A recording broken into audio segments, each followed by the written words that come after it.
Imagine that you bought a book. You read it, you loved it, and you put it on the shelf.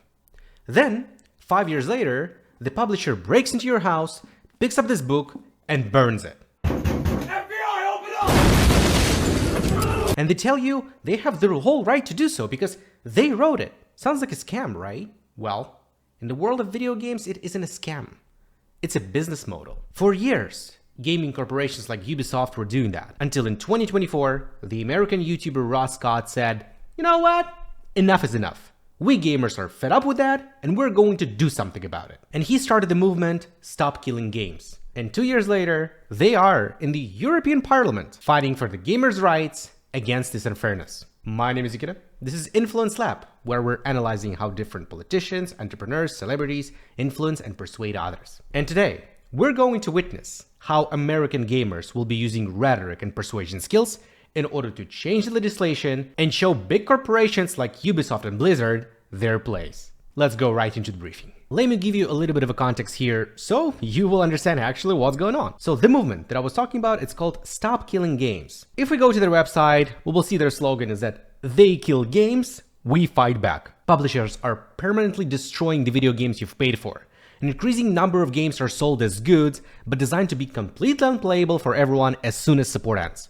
We're demanding legislation to end this practice, okay? So that's what they're fighting for. They actually have a lot of people who already joined their movement. As you can see here, they have 2 million global supporters, 10 legislative inquiries, and even 1.4 million signatures in petitions collected globally for consumer rights. The agent of this persuasive attempt is Ross Scott. So, Ross Scott is an American YouTuber and also this video game persuasion activist, basically the founder of this Stop Killing Games movement. So as you can see here, he has a YouTube channel that is called Accused Farms, where he actually is talking about all of these different things, different problems. Well, his goal is that to inspire action, that the new rules and regulations are necessary for this age, right? In order to protect gamers from this, awful practice. The place where he will be doing that is no other than European Parliament. Imagine a gamer from America came to the parliament, in order to protect European gamers. So he's given a speech in the European Parliament. And I'm pretty sure that we will be able to witness not only psychological tricks in order to influence people,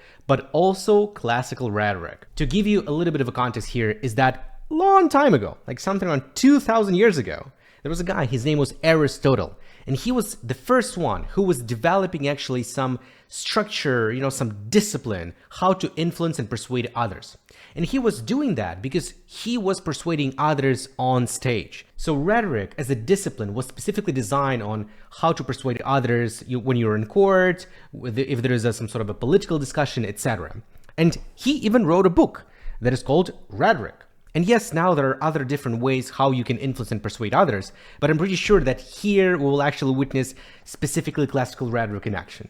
You know these gamers? In the morning, he was just playing World of Warcraft with his friends. And then after that, in the evening, he just opened Aristotle and was writing a speech using classical rhetoric. And the audience, who he will be trying to persuade, are members of European Parliament and the European Commission. I'm pretty sure the people from Ubisoft were not expecting that it would go that far. So, let me put my headphones on. Stop Killing Games at the European Parliament, full hearing. Let's get it started. Let's roll. Honestly, we are trying to prevent video games from being destroyed. Ooh. They start this speech. The first sentence is a very, very, very bold statement that catches everyone's attention, right? They also playing a little bit with words here by saying, we're trying to stop video games from being destroyed, right? Well, they're not really destroyed, they're just deleted, and there's no access to it, but just, they play a little bit with words to make it sound more important. That's good, catches attention. Right now, the problem actually seems like something important. Love that. We see video games not only as part of our culture, but also as products, and in both cases, worthy of preservation. A very interesting idea that he says that video games are not really only the products, but also the part of our culture. So the idea here is that he's trying to give some reasons why games needs to be saved. And when you're trying to provide a reason, it's a good idea when you have a little bit more than just monetary thing. Okay, so as you can see here, he actually says that it's not only about money, It's not only about consumer rights, but it's also the part of our culture, the part of our history. And that's why it's also important.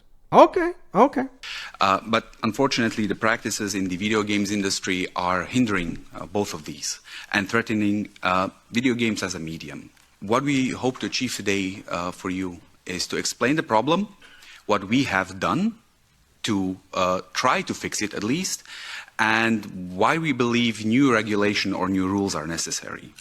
Oh, okay, I love that. Look, basically, remember I was talking that this will be masterclass in classical rhetoric? Well, this is, okay? So, this guy, all right, this guy, Aristotle, this guy, 2,000 years ago, he wrote the book, okay, that is called Rhetoric, and there, he basically, the first one who proposed this 3-act structure. So, according to Aristotle, we need to have the beginning of the speech, the middle part of a speech, and the ending part of the speech. And in the beginning of a speech, which is actually very important, okay? You need to say a couple of things. That you need to say what you're going to talk about and like what are you trying to achieve. And actually here in this video, they say exactly that. They say, hey, we will talk about what we already tried and we will talk about actually what we want. Just as it was mentioned in the beginning, we are representing European customers and consumers who have not had a voice on this issue for a very, very long time, and therefore we are very, very thankful that you are hearing us out today. So very important here, he said that we're introducing European consumers. Why is he saying that?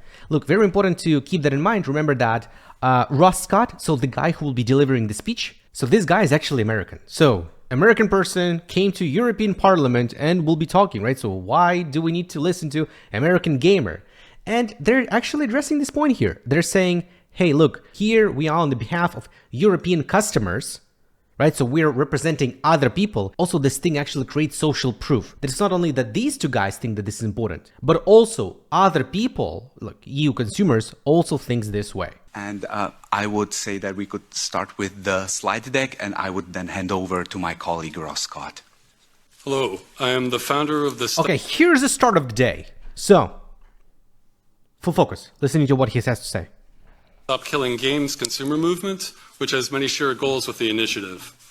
I'd like to clarify what it means to destroy a video game. When we say a game has been destroyed, what we mean is a publisher has permanently disabled all copies of it that have been sold so no one can ever play them again. It would be like removing every single copy of a book or film in existence, effectively erasing it from the culture. Look, so the first thing that he does, right, is that he explains what he means by stop killing games. This is actually very, very important when you're trying to persuade people. Look, persuasion is basically a sub-part of communication. And in communication, we have words that mean different things for different people. For instance, the word love, right? Look, I understand love in my own way. You might understand love in your own way. It means something, but for different people, it means other things. And that's why when you're discussing something that is, you know, that abstract, that vague, the first thing that you want to do is actually to define what it is. Okay, you're basically, you know, framing it as... The way this practice works is first a publisher sells a copy of a video game. However, it has been designed so that it must connect to the publisher in order to function. This acts as a potential kill switch. The customer is also given no information when the game will stop working, even though the publisher has decided to assume that responsibility. Then, after an undisclosed length of time, the publisher disables all existing copies of the game, but keeps the customer's money. So what he does here is that first of all, he identified what killing game is, and he dives deeply into the problem and how it works.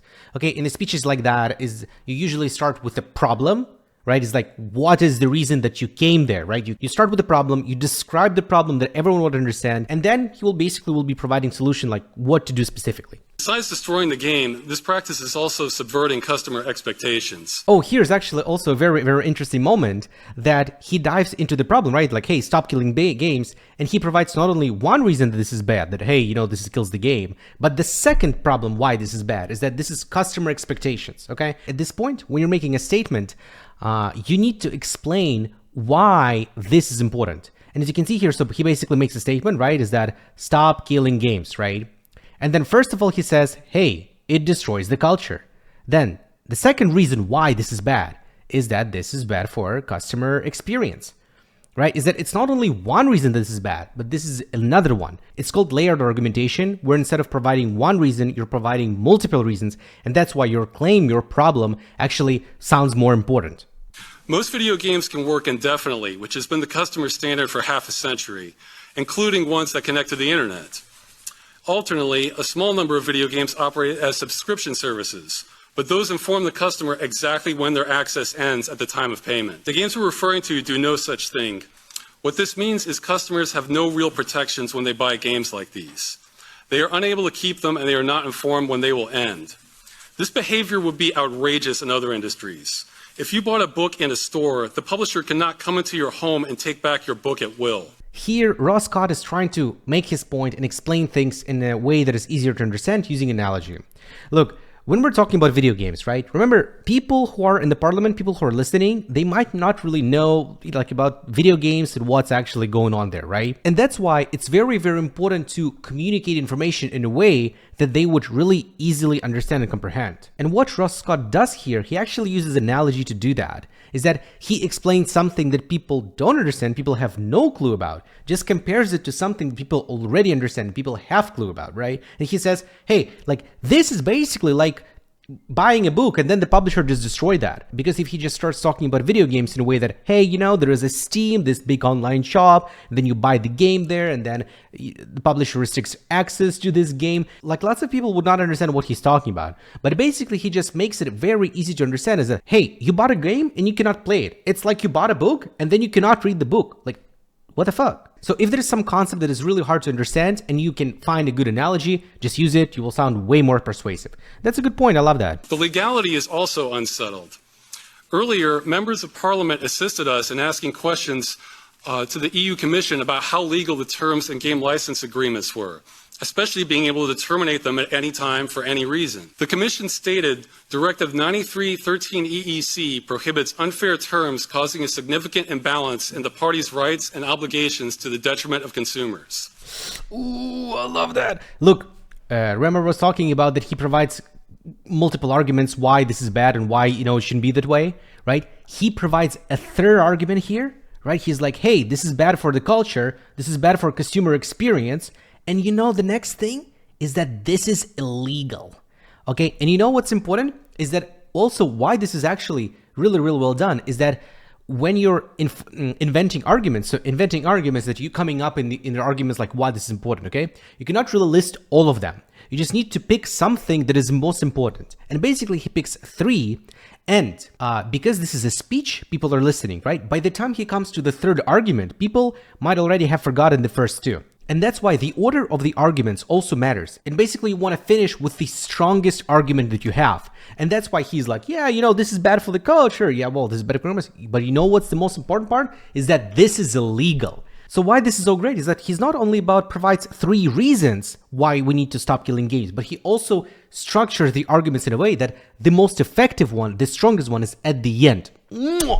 You know what, guys? Didn't expect less from the gamers. That's really good, really good. The Commission also recommended consumers file complaints with businesses across member states through the European Consumer Centers network. In 2024, we had volunteers across the majority of EU countries submitting complaints against the French company Ubisoft for disabling the game The Crew. The responses we received from the ECC network were extremely inconsistent. Some officials said there was nothing they could do. Others said the company was required to run the game indefinitely, which is unrealistic.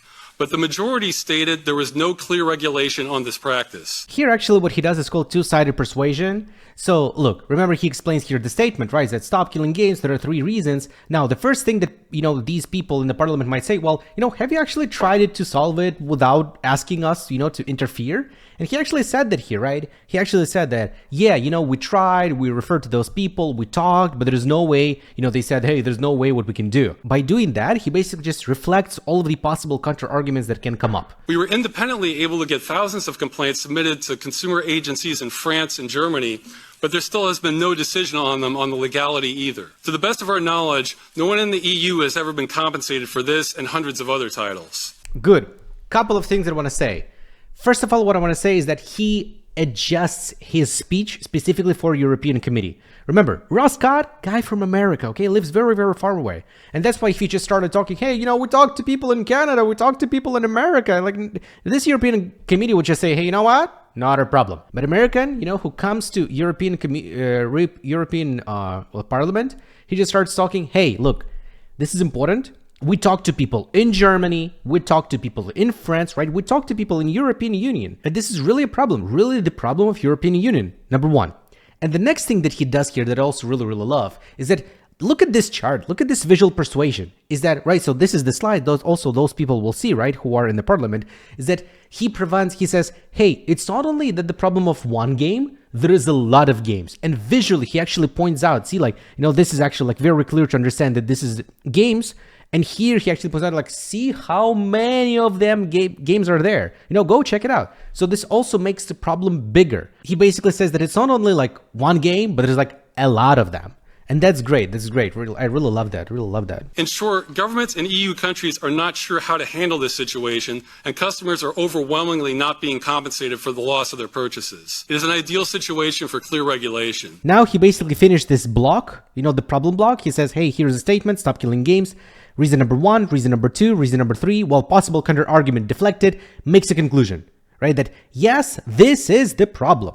We need to find a legislation. The EU Commission says this must be handled on a case-by-case basis, but this practice is extremely widespread. We have formed an amateur study examining over 1,100 video games that require a connection to the publisher. The majority of these have been deliberately disabled by the publisher, with many of the rest still at risk of being destroyed. Here also I actually want to point out how they adjusted this speech specifically for a European Parliament. When you're trying to persuade people, it's very, very, very important to understand who is the audience of your persuasion attempt, okay? And remember, I was talking about that the target of the audience, okay, are people who are members of European Parliament. So look, as a persuader, you have a lot of tools, okay, what you can do in order to influence others. But you need to choose the right tool for the right audience. And that's why, for instance, if we're talking about politicians, they might use emotional appeals, motivational appeals, like some stories. Like if the politician is just shouting something from the stage, they will not be using statistics or anything like that. But when you are in the parliament, you actually want to provide what these people want. And these people want logical reasoning. They want data, they want stats, they want statistics. And that's why when he's making the claim, he always supports it with some additional information. And like, this is some hard facts. He's not really trying to persuade him by, telling a very, very sad story about something or just, sharing the vision or something like that. No, it doesn't matter. Here, he's very, very dry. He's like, hey, here's a statistic, here's facts, here's another thing, right? Like if you're trying to persuade people, for instance, in a political race, this approach probably not going to work. But this approach, right, like logical reasoning is actually very, very effective in courts and in the European Parliament as well. Strictest interpretation of what it means to disable a game, the study found that out of over 400 titles, publishers disable a customer's purchase 93.5% of the time when ending support. This business practice is responsible for more destruction to the medium than anything else by an enormous margin. Great, right? So uses facts, uses statistics. Love it, love it. This impacts developers as well. This may seem obvious, but based on interviews and feedback, we found the majority of game developers do not support having games they've worked on destroyed. They can spend years of their lives creating them, but they are often not the ones making these business decisions, and sometimes even sign non-disclosure agreements so they cannot voice their opinion on the matter. Ooh, interesting choice here is that now he starts talking not only about customers, but also about developers who were developing the game.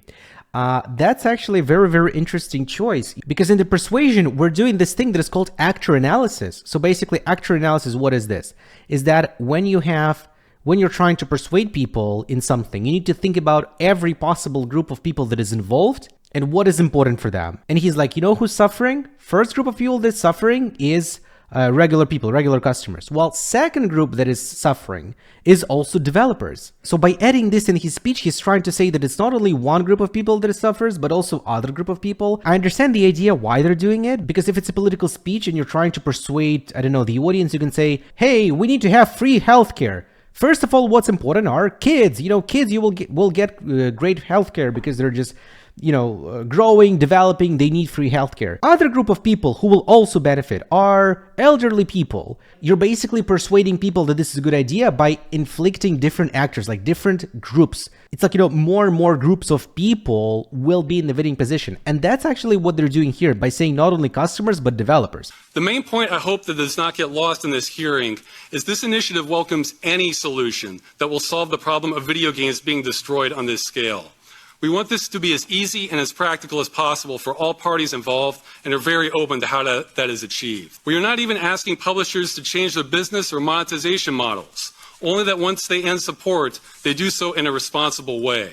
Our only goal is to prohibit this destructive practice and thus obtain basic protections for consumers and the medium as a whole. Great ending here. Here what he does, he actually uses a sequential persuasion tactic, okay, that is called even penny would help. So what does this mean? Remember at the beginning when they were talking, he said that, hey, we need to stop killing games. So it might look like the answer to that is either yes or no, right? Is that yes, we're either stopping killing games and just do what these people want, or no, we're not going to do that. Obviously, when you're framing a situation like that, it's overall harder to persuade people to say yes. So what he does here, he's saying, hey, we're not actually saying that you need to agree on that with 100% of our terms, right? We're open to discuss lots of different variants, lots of different opinions, right? It's like, he's saying, hey, you do not really need to donate $1,000.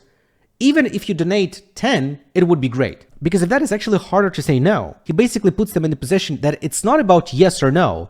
It's about how many of what they want they will get. So yeah, actually what I want to say is that actually was really, really good. I really enjoyed it. One thing in my opinion that actually was a little bit questionable is that this idea that they started talking about developers, I don't really understand why. I think one thing that I would change it to is something about urgency. One of the ways actually from psychology for persuasion is that if you want people to act, you actually need to also explain why this matter is urgent, why we need to act now. And I think this part actually was completely missing from that speech. So I think that I would actually put that part instead of talking about developers. Well, if I were creating a speech for European Parliament, I would definitely do that. I would just put that part out, throw it away, and would just go with the urgency part. So if you like this video, then hit like and subscribe to my channel so you'll not miss my future episodes about influence and persuasion. My name is Ikeda, this was Influence Lab, and I'll see you next time.